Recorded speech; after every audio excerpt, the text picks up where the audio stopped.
Hello everyone, my name is Grace Velastegui. I'm an attorney based out of Cuenca, the co-founder of Grace Nelson Attorneys at Law, and we have offices here in Cuenca, Ecuador and Quito, and we have facilitators that can help you acquire any documentation that you need to immigrate to Ecuador, either as a temporary resident or a permanent resident. And today I'm here to talk about immigration. And I'm going to begin by saying that Ecuador is a friendly country, and with the exception of 34 countries, Ecuador does not require visas for any tourists coming into the country. So if you're North American or you are a European citizen, as long as you have a remaining validity of a minimum of 6 months in your passport, you can enter Ecuador and you will be granted a 90 days permit that is good for 1 year, and you can use in different trips. And you can extend this stay for another 90 days, but just requesting an extension and paying a small fee of $133. You just fill out a simple form and you will get an additional 90 days, therefore a total of 180 days. Now, in February of this year of 2021, just 9 months ago, Ecuador government implemented new changes to the law, and they created a visa that I would say is the replacement for the special visa of tourism. This is a visa for business. However, the application of the law that will rule this type of visa has not been implemented yet. So once we know the details of this visa, and once this visa is available, we will be probably recording a new video regarding any other changes and this specific visa. But for the time being, this visa is good for 180 days and it's available every year, which is very different from the special visa of tourism that was also good for 6 months, but it was available only every 5 years. Now it's every year that you can get the business visa. So that is a very good change, among other very favorable changes that Ecuador enacted in February of 2021. For instance, if you overstay your tourist permit, therefore if you pass the 90 days or the 180 days, you will have a fine that is significantly less expensive than it used to be. Now you pay a $400 fine, or you're banned to come into the country for 1 year. After 1 year, the visa is deleted. I'm sorry, the fine is deleted. And if you wanted to come into the country earlier than the year, then you need to get a tourist visa through a consul of Ecuador in your country where you are. Now, if you are planning to stay in Ecuador longer and you need a visa for a longer period of time, you can apply for the temporary residency visa. And Ecuador has about 13 programs for depending on how you base the temporary residency visa application. You can opt for the work contract, the work visa, the rentier's visa, the retirement visa, the visa for students, the visa for professionals, the investor's visa, the visa for scientists, for athletes, for volunteers, religious, for missioners, visa for government or non-governmental officers, of cooperators, and foreign press correspondents. There are many ways to base your temporary residency visa application, and this is good for 2 years, renewable multiple times, is not subject to the out-of-country travel restrictions, so you can come in and out of the country and keep your status for 2 years, and then if you want it, you can renew this visa again and again, many times. You can bring your dependents, and you need to come up with marriage certificate or the civil law document and the birth certificate, because you can bring your spouse, your partner in common law, and your children. And as long as the documents are legalized in the country of origin through the apostille for the countries that are part of the Hague Convention, or legalized through the Council of Ecuador abroad, the documents will be understood as valid here in the country. Now, there's also another very favorable rule for dependents. They, if the principal applicant of the visa dies, or if they get a divorce, they do not need to get another visa. They can keep their status of temporary residence. And I'm going to talk about the top residency visa options, which are the most common used visas. And those are the work visa, the pensioner's visa, professional visa, the investor's visa, and the rentier's visa. So if you wanted to apply for the work visa, you have to have a job. Someone needs to hire you for at least 2 years. You have to provide a registered contract, enrollment with the Social Security, the Ecuadorian ISS, and also the majority of the requirements will be provided by the company that hires you. Of course, you need to make a minimum of $400 currently, which is the monthly salary of an Ecuadorian worker. And this is the basis for all economic proof of economic solvency. $400 is what you need to prove.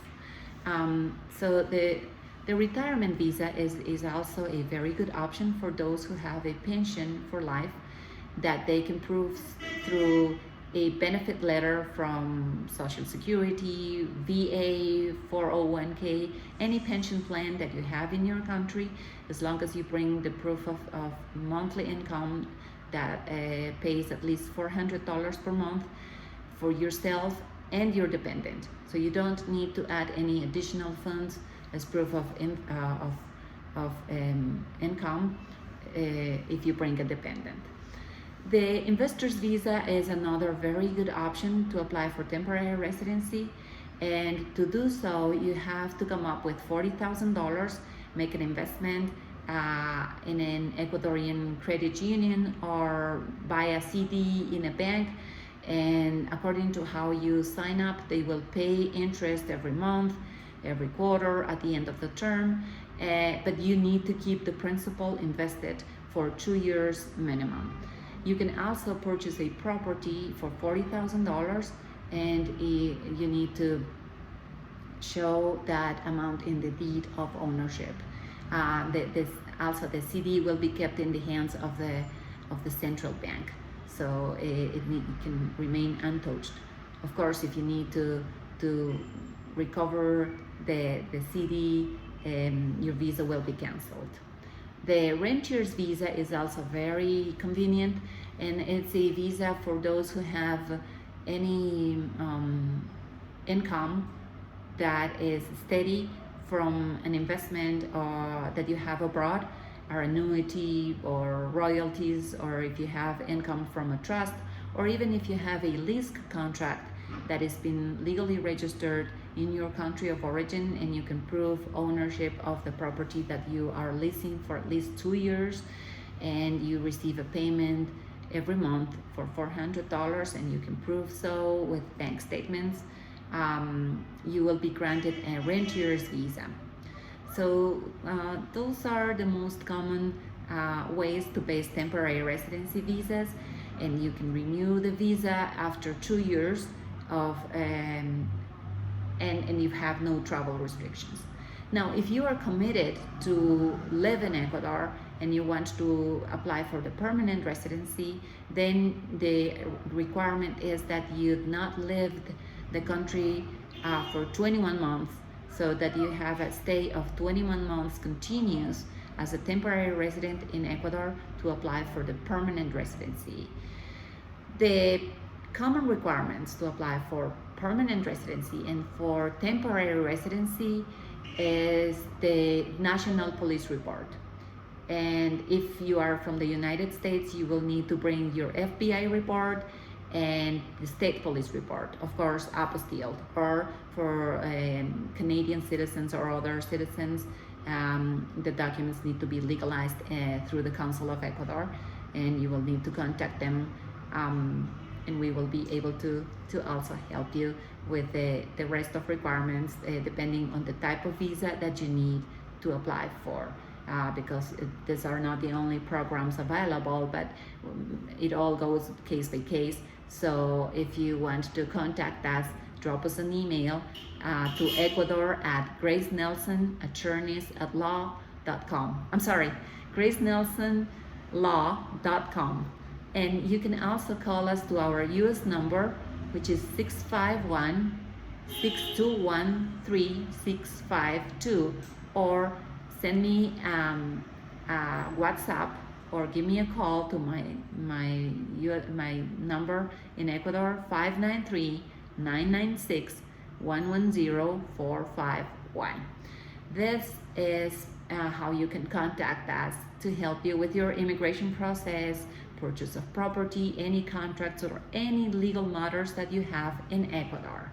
Now, I'm forgetting to talk about the professional visa, which is also a very good option for those who have a bachelor's degree or higher. So if you send us a copy of your diploma, the transcripts, and a letter showing the mode of study by your university, we will register your degree, and then you will have the visa support for the professional visa. So when you come with the rest of requirements, you will have the visa support ready to base your application.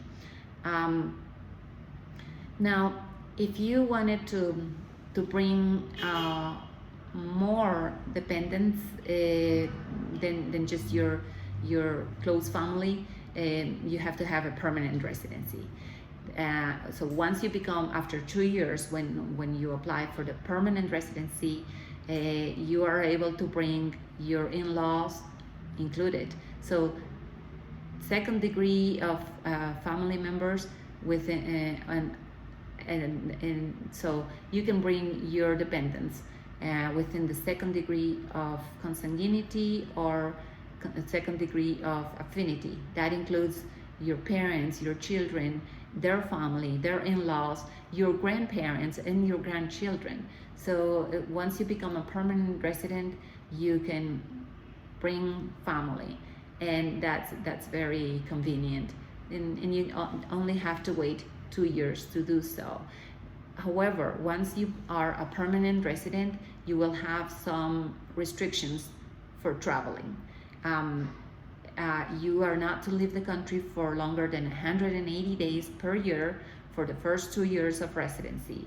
And beginning the third year, you're already able to leave the country for 2 years and not lose your permanent residency. So those are the travel restrictions. Now, there's also the option to get citizenship, and you are eligible to apply for citizenship only after you've been a permanent resident of Ecuador for 3 years already, that of regular and continuous stay in this country. So you have to provide proof of solvency, the same as you do for all the other visas. Now, I was forgetting to mention that the only reasons why your temporary residency visa or permanent visa application will be rejected is because you've been convicted of crimes such as rape, murder, homicide, kidnapping, or any other crimes punishable for imprisonment greater than 5 years.